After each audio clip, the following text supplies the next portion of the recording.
as I just stated, I don't like school, but here I am getting certified in different things for martial arts and training. And now I'm going to spend the next few years not just coaching, getting certified when it comes to gun defense, um, more protection type things. So I was looking into personal protection, like guarding actors and actresses and just getting certified all the way in that and becoming a master at that. How many hours that takes to put in. I don't really want to guard them, but I want to have the ability and the training to do so and be able to provide that for other people and become an instructor for that. And I was telling my wife that I can't believe that here I am doing all these things, and it's incredible. So I'm grateful to God. I'm grateful to everybody that no matter what, I just keep going forward. Doesn't matter what happens, I keep going forward. I keep taking the next step forward, and it's incredible. So that's what I'm most grateful for. So yeah, I see people starting to tune in, jump in. We're gonna have a dope interview today. Got the homie Corey Whitmore, aka Dash Dub, the man behind the scenes. I wanted to interview him, chop it up with him. I want y'all to see his face. This man is building an empire over here, a media empire. So, man, yeah, let's get this party started. Let's get going. As he slides in, here. Yeah, he slides in. I'm just gonna check, I gotta check my audio, make sure my audio's good. Let me pull up the headphones right quick. Check. Yeah, I'm smooth. You smooth? You good? Smooth. You Yeah. good? Now let me center myself. Yeah, so gotta make sure things are right. We sit right. It's a little different being on this side, huh? Yeah, it is. So Let me get into that mic. All right, I'm good. Yes, ready? sir. I appreciate the invite. Oh, no problem, man. Well, you're here every day with me, so it's super dope. What are you grateful for? Man, immediately I got to start with family. Mm-hmm. It's the centering power in my life. It's the grounding power in my life with all the distractions, all the different things going on that pull you in different directions, especially being an entrepreneur. Like you need something that can bring you back to center, ground you, so you can kind of have the correct thought process to be able to kind of move through things and move forward. Yeah. Because we just get pulled in so many directions. That's deep. That's dope. That's deep and dope. So why don't you, if I've known you, I tried to think about this over the weekend, like how long I've actually known you. Right. And I don't know the time frame. I know where I first met you. It was down at the basketball courts. We had an event or something down there, and you and your partner came down there, Mike, and that was the first time I actually got to meet you. Now this, I was trying to think. I'm like, this has got to be around, I want to say 2010. It may have been 2009, but I think 2010, 2011 maybe. Courts. Which courts? It was it Penn Park? Penn Park, because they had the basketball tourneys going on. Yeah, I think we came. I thought we came for. Did we come for a little short performance or something? I don't know if you came for a performance. I just know. I know we didn't. We were just there promoting another event and doing what we have to do and showing love. I think it was Scrump who was running the basketball stuff at that time. Right. So I mean, if it's 2010, 2011, I've known you now, like that's 13, 14 years. That's a while. And you have done so many different things in your life since I've known you, from promoting shows, right, running a record label, right, and running an indie label. You might as well be managing artist, right, running your own studio, basketball, so coaching basketball. So it's like, why don't you, I'm just naming some things, but why don't you go through a full list, like Where did it all start? What was the first thing that you did? Yeah, let's go there. Okay, okay. I want to say what's up to your followers. Appreciate y'all tuning in. Make sure to like, share, subscribe. So I'm telling you to do that from behind the scenes. Where did it all start? Yes, sir. Jesus, I would say I got to go back to college. Graduated from college, Marquette University. I went to Marquette University. Graduated with broadcasting and electronic communications, bachelor's degree there.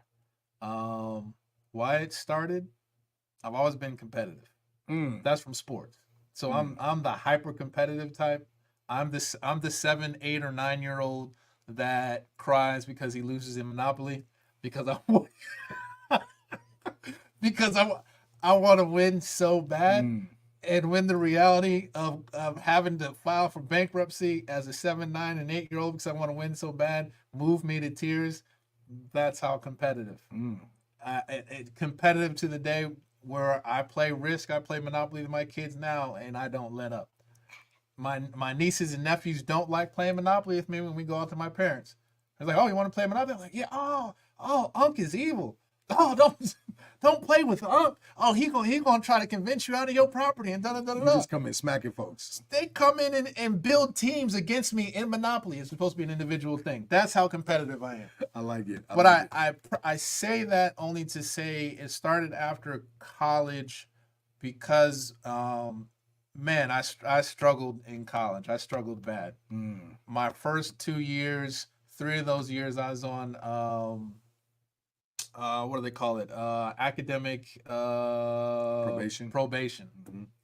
The next year or so, I was in and out of school because I owed money. I couldn't afford to do that with the bursar office stuff. So I was out a semester working at the airport, come back, out another semester, and then came back. And so the journey of being there really was difficult for me. And as I later come to find out that the way I learned, and I think we've talked about this, is not your typical sit in the chair, get the information, memorize it, be able to regurgitate it, and then put it out on the test. That's just not my learning style, and I didn't know that at that time, and it was frustrating. And so I'm coming out of college, 5.5 years in, something like that. I think I graduated in December, so that would have been in a half because I was out those semesters. Somebody came to the studio. Somebody came down to Marquette and said, "Hey, I'm looking for folks to run this studio." This dude named Busy or whatever. So I was like, yeah. I mean, every is a bigger black dude, and we are at Marquette, and so ain't nobody really put their hands up and was like, I don't know about this. So I was like, yeah, I'll try it out. So I went there, and dude just threw me in. He had a studio he had in his basement with a booth and some decent technology and stuff. And he's like, okay, yeah. So I'm trying to bring some artists here, like on Thursday. This is like Monday. He's like, yeah, can you go ahead and figure this out so we can run some sessions? I'm like, I have no recording background. I'm in the school of broadcasting and electronic communication. That's not the same thing. Yeah. So I'm like, is this a little manual that goes with it? He's like, yeah. He's like, okay, can I sleep here? And he's like, yeah, I mean, whatever. So I slept there the next 2 days, trying to read the manual to try to figure out how to run this. It was a digital board. Okay. So it was a decent board at that time. It was a digital board to try to run it. And that's how I got my introduction kind of into music, by just being thrown into the water. Shortly after that, I started the record label on my own. And I think part of why I started the record label on my own, if I'm going to be honest, and this can go into something else, is that I felt like, outside one instructor, which I tripped up on my last year, I felt leaving school, I felt slighted, I felt underestimated, and I left with a chip on my shoulder. And I felt that they was looking at me like he's not going to even amount to nothing. And I felt it in my core. And so part of the music thing was, I wanted to do it. I enjoyed it. I liked it. But part of it, if I'm going to be 100% honest with you, is trying to prove to folks, which I found is not as much value as I've gotten older, prove to folks that I can do it. That you thought I was this, but I'm gonna show you that I'm this. And then all the things you said that I couldn't do. Oh, you can't do X, Y, and Z because you struggled in this class, or you didn't do that, or how are you really going to navigate this world, bro? You're on academic probation, 3 of your first 4 semesters. Like all that stuff kind of built up, and I was like, I'm going at it. I'm going at it. I don't know exactly what I'm doing right now, but I'm gonna figure it out. I'm gonna build my own thing. I'm gonna recruit my own artists. I'm gonna do everything front to back. So when I got into it and I started my own, I said, I was doing all the engineering. I was doing all the beats. I said, I'm gonna start recruiting artists. I brought in artists. Then I said, we're going to start doing rehearsals. I'm going to run rehearsals. When we perform, I'm going to get that on video. We're going to review the video. We're going to get our stuff in sync. So stuff like, Naked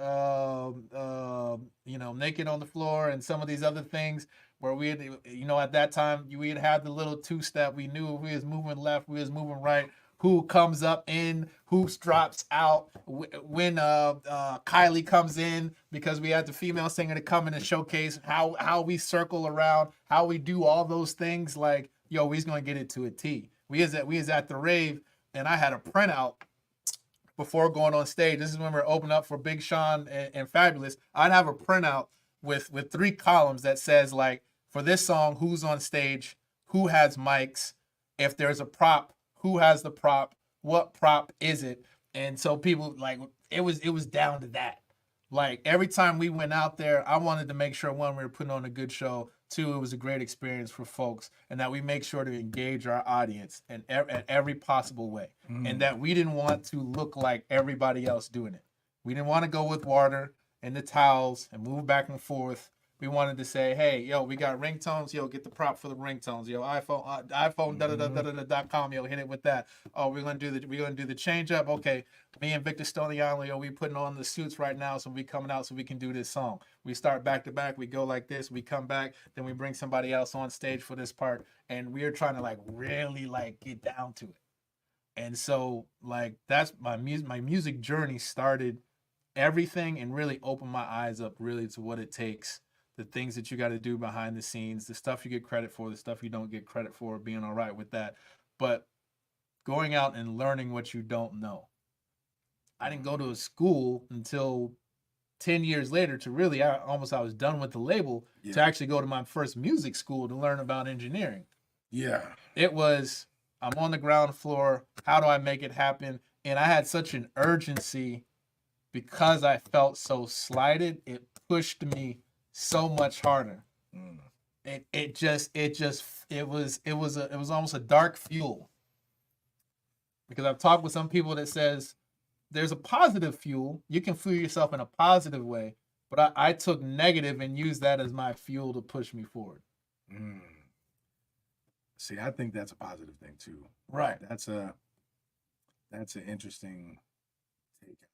I want to go back to that. I know. That's why I didn't move forward. So the thing about when you become obsessed with something, and it's whatever that reason is that's driving you forward, right? Right. For you, at that moment in time, it was, y'all doubt me, I'm gonna show you. Right. Is that also why you wanted so much control over everything?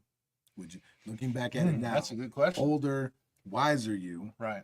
Is that why it was hard for you to let go of control? Because you just broke down, you ran the label, you were the CEO of the label, right? Basically the management of the label, right? The A&R, right? The choreographer, right? The engineer, right? The mixer, yeah. One of the rappers, yeah. Booking agent, tour manager. Yeah. Like, you basically wore all the hats. Because I had to pick folks up. That's when we were pushing the rentals. So Enterprise had a good weekend deal for rentals. We was working that out. I feel that. Right. So would you say that is also Why you couldn't let go of control? I would Ooh. say, I almost tripped over myself. I said,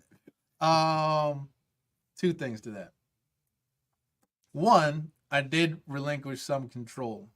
Shout out to my guy Big Mar the A&R. He came in and was started to be a buffer and started to take on a lot of the responsibilities of working directly with artists. So that I didn't always have to do that. And so, I'd have my frustrations. He would kind of go in and okay, let me see if I can mediate this a little bit because I'm on 10. And he's like, you ain't even got to be on 10. Why are you on 10? But I'm on 10 because of all the other things that I'm handling. Yeah. And then I'm like, well, why isn't this the way that I want it? And so I'm on 10. And so he would help. So some of those things I started to relinquish to my guy Big Mar. The other part is an issue of trust. If I'm gonna be honest, and I think that even shows up in my media business now a little bit. It's an issue of trust. I was a kid that moved around a lot. So like, I was in 5 different states, went to 3 different high schools. And so when you come to a new area, I had almost taught myself to sit back, look, observe, not put anything out there because I don't know these folks. And I think as we continue to move and I continue to get older, that kind of got imprinted on my DNA to say that, well, I don't even know bro like that. Like, can I really trust him to do X, Y, and Z?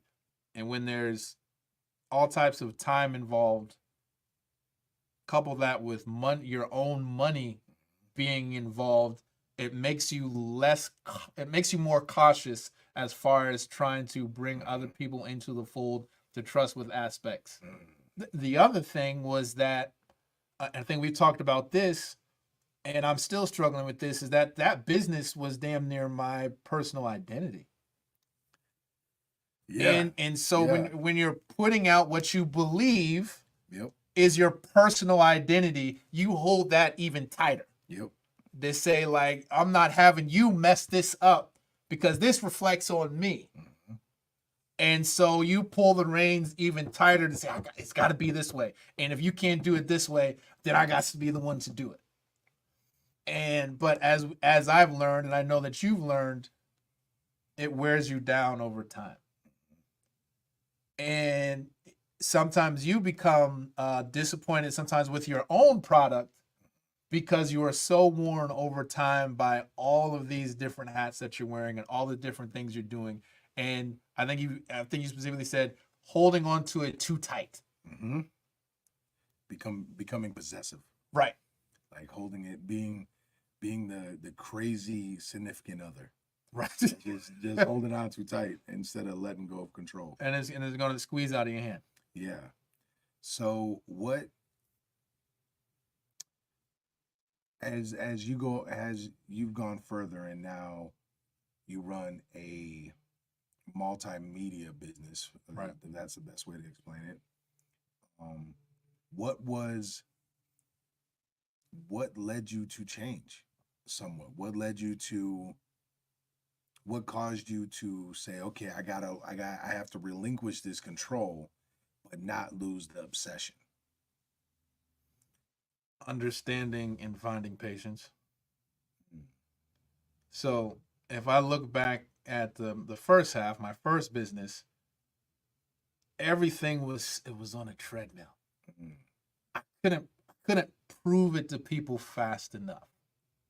And so I pushed harder and I pushed harder and I would run myself down and I would recover in a week or a week and a half and then I just go at it again, run myself down. And it's like when I got a chance to step away from that before I started the second business and looked at that behavior, I'm like, I can't repeat that. One, but two, I'm also in a different position with my family. As far as now my boys growing up and the things that they need and to meet their needs. and just things happening, happening with us in our totality as a family, um, forced me to slow down and forced me to find a different pace. Um, I have to be comfortable with knowing that it's not going to happen tomorrow. And I was not Mm, comfortable with that. mm, I was not. I felt, I don't know. I felt so disrespected, so disregarded, in that I knew the potential I had, but I mm. felt like I just got to put it in their face. I got to show these people that who they thought I was is not who I am. Mm. And I also came to find out that it's not important for me to prove it to them. That the the real importance is that I prove it to myself. What? Okay. What was the catalyst of that? Um, Geez, that's a good question. You really have me dig deep. Um, I don't know. That's a tough one. I don't know what one thing did it. Maybe it wasn't a one thing. What was the Maybe it one thing was that started it? The um domino effect. Because you're right. It doesn't happen over. It doesn't happen in one moment. right, It happens right, over time. right. Um, you know what? It probably had a lot to do with me coaching my boys. Mm. Because here's what happens. And so, I try to be a logical person, and Mm-hmm. then if I'm seeing something that doesn't add up or someone's being hypocritical, then you got to call that out as Mm-hmm. what it is. So I'm sitting here coaching my boys saying, "Hey, you need to stack hours." When I say stack hours, for your workouts. So if somebody is practicing twice a week or whatever, Mm-hmm. you can double up what they're doing by practicing 4 times a week, and Yeah. then that builds up over time. This is the Kobe Bryant Yeah. thing, Yep. week by month, and how he was talking about how he was horrible when he was 11 or something, Mm-hmm. and then in 2 years or something like that, like he's one of the best players in the Mm-hmm. area, stacking hours. And so I'm telling them to play the long game. I'm telling them it's not about where you are right now, but where you will be 2, 3, 4 years down the line. I got a sixth grader right now where I'm saying, hey, we need to work on basics. We need to get your body right. Your body's not right. We're just working on shooting form. No, we're not doing threes and all these extra things and euros. We're not there yet. We're not working for today. We're working for, hopefully you'll have an impact come eighth grade going into the freshman year. Then what's your high school impact going to Mm-hmm. be? My oldest is now a sophomore, but he took a few years off playing basketball, and all his friends were playing summer AAU and all these other things, and he was doing other stuff. And so I'm trying to emphasize to him, like, yo, we got to get these fundamentals and these basic things down. Let's take these mornings and knock this out. But it's not about this year. What we're really stacking for is what we're going to do that junior senior year. And now this is something that you want to do to say, hey, I want to play college ball. Mm-hmm. And so I can't be at both my sons and say it's about the long game and we stack it and woo woo and we got to take our time and no, we're not shooting threes. We're going to work on our footwork. Mm-hmm. And I'm sitting here like, yo, I got to conquer this tomorrow. I got to put it in their face this week, next day, next month. Now I still have that desire. That Yeah. desire's not there, but the recognition that this is a long game and you got to stack your wins and you're going to take some L's, which is kind of part of the learning process and part of the lessons that you're supposed to get. I've become more at peace with that process, which is the process, than ever before. Coaches always say fall in love with not the result but the process. Yeah. It's amazing how kids force us to grow and adapt. Right. Oh my goodness. Ooh. So what? So you ran the record, went to school, Yeah. felt jaded in some ways. But it was a build up Yeah. because of high school and grade school. High school and okay. So schooling, feeling jaded, right. putting all that energy, putting all that obsession into running the record label, doing that. What was then now you're running a multimedia company. Right. So what made you walk away from the label aspect and say, I want to still work in this business, Right. but I want to do it in a different way? How can I succinctly and simply put this? The revenue model. For those who don't know what I mean, from an independent from an independent record label standpoint, most of your money is tied into the potential of the artist. The artist, one, being able to go out and be able to create money via shows, merchandise sales. At that time, you're still making some money off of music and things of that sort. What many folks will come to find, and why you see labels that have a plethora of artists because they don't know what's going to hit, much like the stock market, is that many times these artists, the percentage of an artist actually hitting is relatively low. And so even with a label like us, where I'm like, oh man, we got a bunch of artists, like we have 8 artists, but at our heart we had 8, but all those could miss. Yeah. And they miss for a variety of reasons. Some never were really in love with it. They just kind of wanted to be out in front of people. And once they show their homies that, oh, I'm doing this, I'm drawing people out, they lose their motivation. Sometimes I always tell them, like with the young cats, I'm like, life will catch up with you. Like when I was talking to my 18s and 20-year-olds, like, yo, you gonna get a significant other or whatever.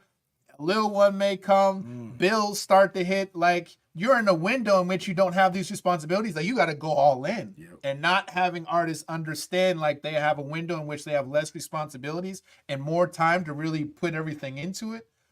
That may happen. I mean, there's all types of, different things that will pull at you to say that this isn't for you. Yeah. And a lot of times artists will succumb, people in general, but we're talking about artists will succumb to that. Yeah. And so moving forward, looking at like the revenue model, it's like, man, so the majority of my money is all dependent on these folks.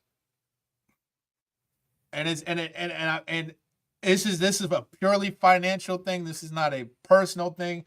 Every one of my artists, I loved every one of my artists. They did everything that I've asked them to do. To their credit, they bought in, they put in the work, and I'm not putting this at their feet because there's a lot of things that I didn't do on my end, especially from a revenue generating standpoint, to really put us in the best positions all the time. I thought we accomplished a lot with what we had and what we had access to, and that's from a financial and an educational and a network standpoint. I do look at it and think that more could have been done. And that starts with me. So when I'm looking at it as from like a revenue standpoint, it's like, is there a better way in which to pull in revenue that's going to be a little bit more consistent and solid, in which is not based upon potential? And so me switching to the media to say I can create a business that's going to be based upon services, meaning no matter what happens, some revenue is coming in because of the service I provide, versus creating a product that, one, is going to be based upon how people feel about that product, how much you're actually able to market that product to actually be able to get return on investment. And so what we're finding is that everything that we were putting out, we weren't always getting a great return on investment. And it's not just the money put in, but you also have to look at time put in with the artist. Yeah. How many hours did we sit in the studio trying to craft that song? Yeah. How much time was taken where I had to edit that song, re-edit that song, re-edit that song, re-edit that song, remix that song, because we tried it out, and then when we did it live, it didn't work, so we want to now take this person out of the third verse and put somebody else in, or restart the track, or rechange the instrumental. So all those things is an investment. It's not just monetary, but it's time. Yeah. And so you have to measure your time invested plus your finances invested against what you are now getting back for that. And many times we were not getting a good return on investment. So you just wanted, you valued your time and your money. Everybody should. Yeah. If you're not, I would tell you you're doing it wrong. So running a multimedia business, are you less stressed? Am I less stressed? No. Are you more stressed? No. I'm about the same. Fair enough. The stress is different. In what ways? In a record label space, a big bulk of that stress, it comes from a management perspective, because you are managing a few different people and personalities that you're looking to consistently do things to be able to pull in revenue for the company. And so there's a lot of X factors and uncontrollables in that space. Yeah. Are you going to show up on time? Are you going to show up at all? Are you going to be prepared? How are you interacting with folks? You know, are you putting forth the time in which it takes to do what we need to do to be able to get that return? In this space, it's a little bit different because I don't have, besides my interns and employees, I don't have to be as hands-on with everything. Okay. And so my job is more to set up structures and foundations for folks to be able to do what they need to do, whether that's a client or whether that's my own employee or intern. Yeah. So like infrastructure right now, which I feel like I'm always saying is like everything, because a weak infrastructure will hurt me with my customers, but will also hurt me with my interns and employees. Yeah. And so the more clear that is and the better I can deliver on the things that we need to do from an infrastructure standpoint, like the smoother and the easier everything else is. And so it's almost a, you know, it's a little bit more planning, a little bit more cerebral, I would say. And running a record label. Yeah, not saying there's not involved, but a lot of that has to do with how an audience is going to react to a piece of art. Yeah. Now there is marketing, branding, and infrastructure along with that, but if your product isn't felt by your audience, you have a problem. Isn't that the same here though? I'm not creating a product. You could say in reverse, if my service isn't felt, but my service to me is fulfilling a need. So you removed yourself from creating the product you put yourself in a situation to get paid regardless if the product hits or not. It's a fail-safe. Because it is a fail-safe. If people are paying you to do a service, correct, regardless if their product hits, right, you're already paid. Correct. But moving forward, if my service isn't good, well, yeah, then you got to provide good service. Correct. Yeah, that's a given. So that goes back to the return on investment. Because as you said, regardless, I'm providing this, money will come back. Yeah. I could provide you with this product, with this new song. That may bomb. So there's something that most entrepreneurs that I listen to or that I've read about or that I've whatever, and it's something that I preach as well. Do something in service of others. Right. And you will always find a way to make money. Right. Money's easy to make as long as you're in service of others. You have to provide value. So what I want to be careful with this question. So that sounds like amen. Good morning. So it sounds like something that is nobody else has said anything. Okay. They've been just listening. I've been trying to make sure that I'm watching. So if I'm hearing this correctly, Mhm. it almost sounds like, oh, you're gonna love this. Okay. It sounds like your journey started and you're getting schools were upsetting you, or you didn't feel appreciated, or you didn't feel like you were being looked at throughout elementary school, high school, college. No one looked at you like you were going to be successful. That's the way you felt. Right. And it caused this dark side obsession. That's how you want to frame it. Yeah. You see where I'm going with this. Okay.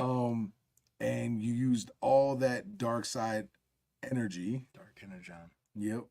to put it into work. Right. And making it go.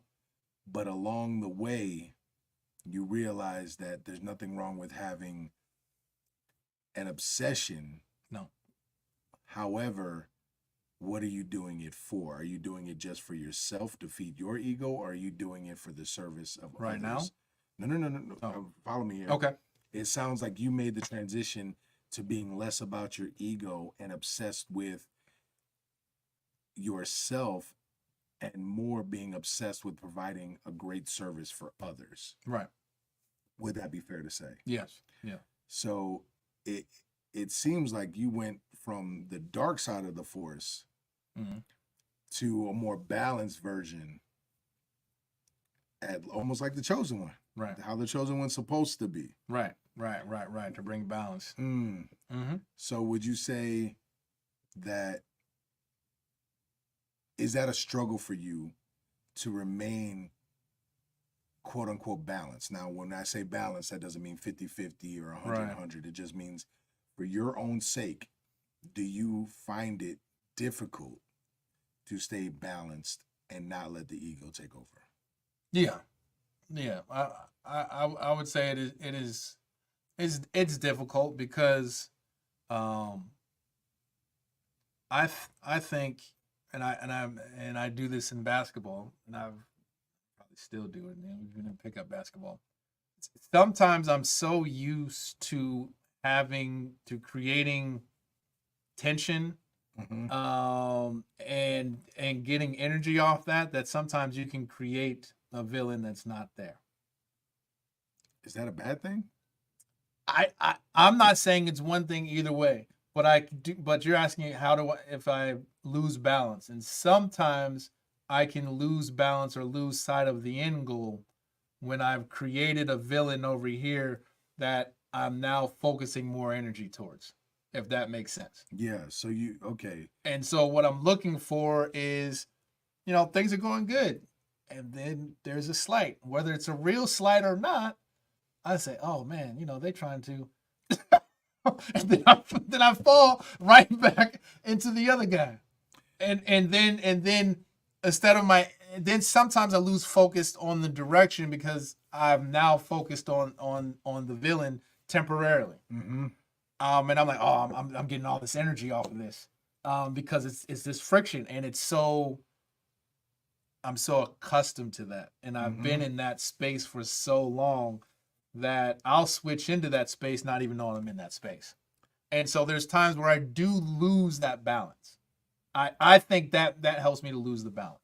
So the best way I can think of is Michael Jordan.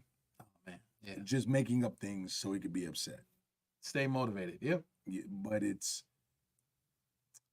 do you view that as a bad thing? I think Michael Jordan does a better job of it than I do, because I think he'll do it for a game or even a series and be able to switch off. I may hold on to it too long. So like, remember like the LeBradford Smith thing, where bro came in and had a good game as a rookie or something, and then scored like 39 and then walked off the floor. But Jordan said that he said something to him. And so when he came back to Washington, he gave him the business or whatever. But then I feel like Jordan moved off of that, or at least maybe not moved off of him, but at least maybe to a different target. I feel that I may stay in that space of grinding with whoever's the target for too long. So That's interesting that you said that. Oh I boy. don't, because when I look at it from this point of view, Yeah. I just it's almost like here. I'll go down another road that you'll enjoy. Okay. You're Dr. Banner. You're always angry. Yeah, You're that's why I never not. compare myself. You're never not angry. Right. All someone did is give you a specific target to shoot at. Right. Now, I would concur with you that I believe if you stay focused on them too long, you lose sight Right. of the bigger picture. Absolutely. So, would you say you struggle with recognizing when you've already won? Recognize when you've already. I have a horrible recognition of winning. I can tell you that right now. I have a horrible recognition. And yeah, so I don't recognize. I have a hard time recognizing any wins. I'm in a beautiful space right now. Still think I'm losing. Like you said, I would have never imagined this 4 or 5 years ago. But I can't bring myself to recognize the win because I still feel so distant from where I'm trying to go. So that's where, and we've had some in-depth conversations on that, because I believe every entrepreneur feels that. Anybody that's running something can feel that. And that is something that everyone I've ever spoken to, read about, they all struggle with. That is what I would word it now. It's something that I've been leaning into a little bit more. Okay. And let's see how this hits with you. What if it's not recognizing that you won per se? Right. It's recognizing that you've met your goals and now it's time to attack a new goal. So that'd be a better way of breaking it up. Because anytime I've listened to people that have won championships, the ones that really love what they do, right? The Kobe Bryants, the Michael Jordans, the Mike Tysons, that whatever. That win is so short term. It's such a short term thing, and it's more relief. And I relate, and I know I relate with that. Right. Coaching fighters, it's such a relief when they win that I don't even get to enjoy the win. It's just a relief. Like, oh man, yeah, we did it. On to the next one. Right. It's I can never stay in that moment for too long, because I know winning will punish me for believing that. Right. For just staying there. Something is gonna smack me, and I've experienced too many losses to think otherwise. Right. So would you almost describe it almost like that, where you don't even get or do you just not see that you've reached the goal at all, that you've climbed the mountain and it's time for a new goal, it's time for a new mountain? You can't even see that. I've done a poor job of breaking up, of setting markers to recognize for accomplishment. And so, like in sports, like, you know, you have the regular season and then the playoffs. Yep. And so you've met a marker. Yep. Depending if it's NFL or you know, NBA, you'll have series, or you have a wild card or things of that sort. You have your divisional round. All those are like separate markers before leading up to the Super Bowl or the finals, which is its own marker. And then you restart and then you reclimb. Yep. I've done a poor job of getting into this and setting markers in which I can recognize as like, well, this is kind of a big deal that we were able to do this and accomplish this. Yep. It's not that I don't review. I review the things that we do year to year, things that we've added, you know, revenue brought in, all those other things, number of clients. I always review that at the end of the year. But I've never gotten into a space of celebration. I got you. So I see Sean is talking about, first of all, thank you for chiming in. Thank you for the likes. We appreciate it. Make sure you subscribe, follow, all that. I'm here with Corey Whitmore, aka Dash Dub, the man who runs this studio that is usually behind the boards. So Sam, yeah, you're right. Mike Tyson shouldn't be getting hit in the head anymore, and hopefully he knocks old boy out, and we ain't got to worry about that. Sean is talking about how it's great to be insecure, and Samuel was talking about how some people let insecurity eat them, but you got to use it as motivation. So to me, when I hear you speak right now, it sounds like insecurities are almost consuming you too much and not allowing you to move past that point. And have you ever thought about it as far as, if I can celebrate these smaller wins, it'll give me something to work harder. It'll push me to go after more of them.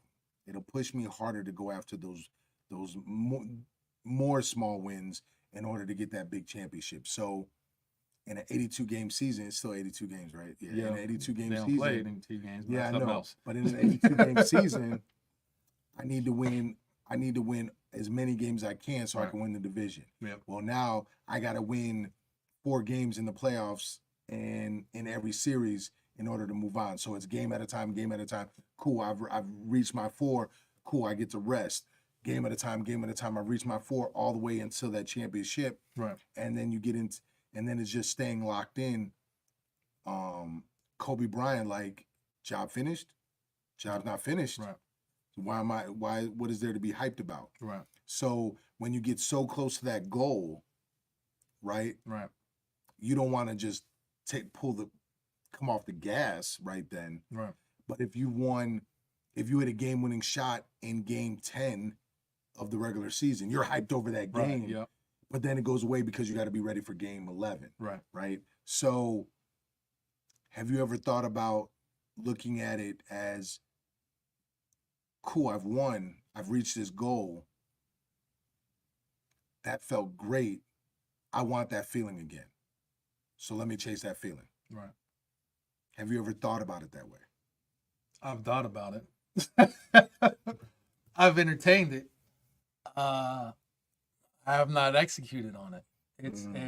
It's a space that I'm trying to make sure I'm using accurate terms. That I feel that I'm unfamiliar with. And so, much like the conversation where somebody was, I was talking with somebody and they're explaining that to reach your height, you don't have to continually feed off the negative energy. You could feed off positive energy as well. And to what they were saying is that you'll probably even reach a higher height by going that direction than off the negative energy, which has, to this person's surprise, has kept you moving along this long.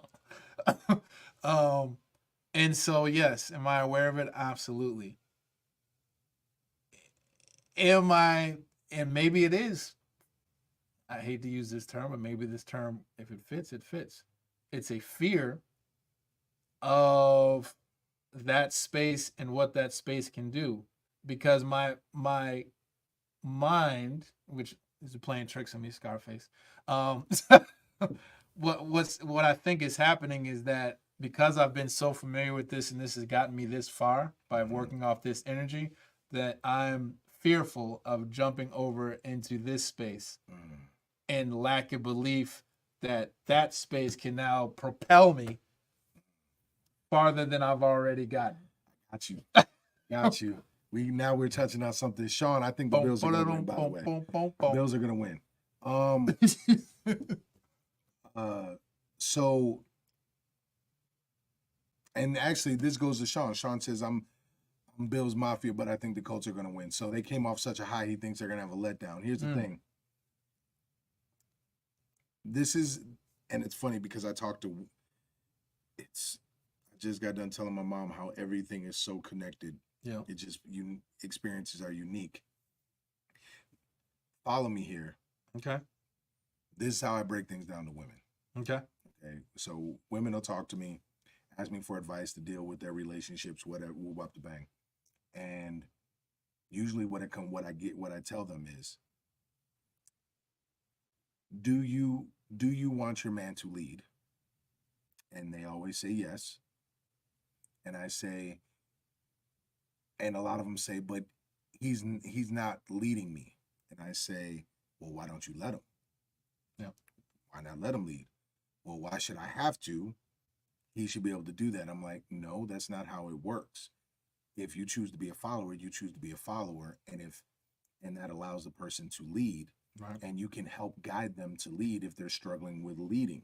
You can help out with that by choosing to follow. Now, I say all that because my next response to them is you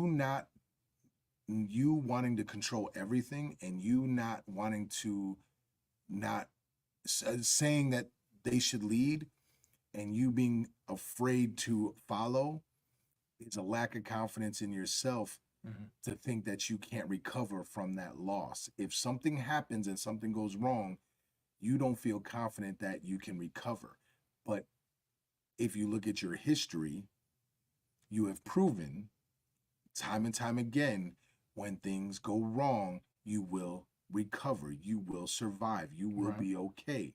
It might suck, it might be painful, it might be the worst experience in your life, but you can recover and you will be fine. So there's nothing left to be afraid of. Right. Yes, there's a fear, right? Yeah. But in order to face that fear, you just have to believe that you can recover from whatever might happen, whatever loss might happen. So I'm asking you, if you did go to the win, if you went and used the positivity from the wins, you're like, okay, that win felt great. I want to repeat that process. I am going to still be obsessed. I am still, sometimes I'm going to have to touch those dark emotions in order to grind out a 16-hour day. Right. Yeah. Right. I'm going to have to touch that because I need that Right. to go through, and then I'll sleep and then go back to my normal mind frame. Right. If I do that, if you leaned on that and things went bad, if things went poorly, if things didn't work right, could you recover? Do you have the ability to recover and rebuild? Yeah. So why worry about a shot? So why would I not take that leap of faith? Why not take the shot? I go to basketball because you play ball. Why be afraid to take that three? Right. You're going to get another opportunity to shoot a three. Right. You can't change the outcome. Once it leaves your hand, you can't change the outcome. Right. You just learn how to adjust the shot. Right. Maybe your form was off. Right. Maybe you didn't know how to shoot it, so you had to learn. And so what this comes down to, which is what we already talked about when we were talking about my quote-unquote origin story, or whatever you want to call it, is the systematic programming that I have from my childhood experiences of what I do with folks. Sit back, watch, observe.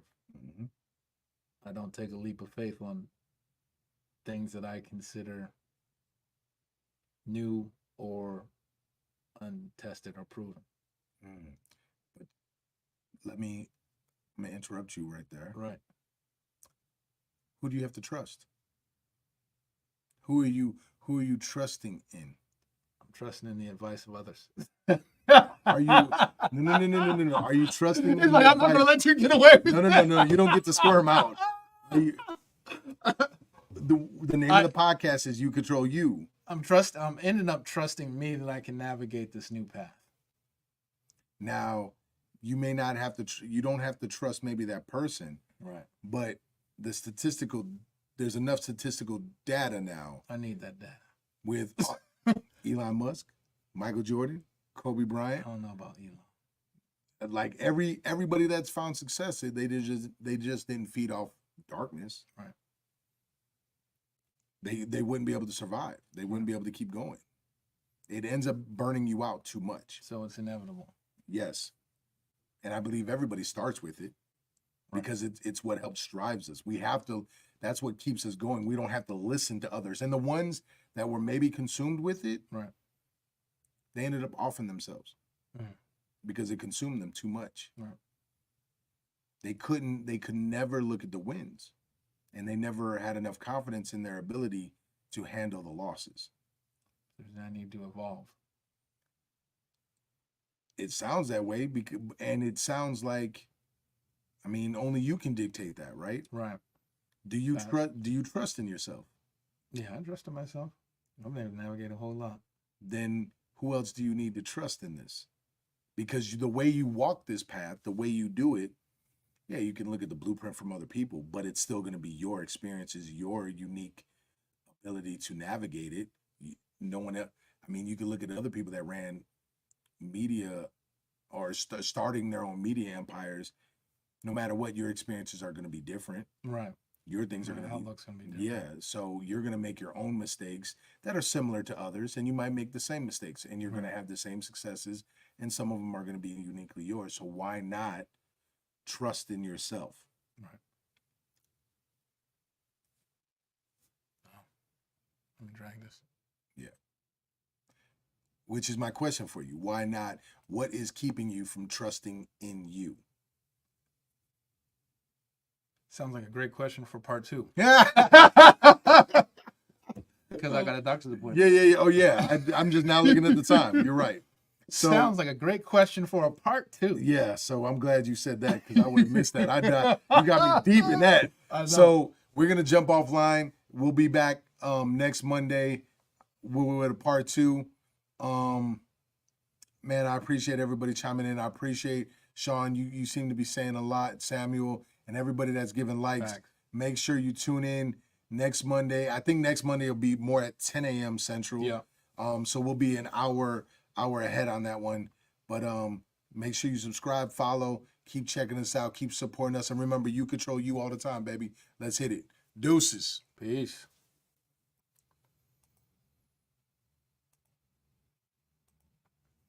And it's still live on Facebook. Yeah, that's fine. Get that one. They loving it. Oh, part 2, you're dead. I know. I'm saying that. I'm saying it out loud. Me on part 2.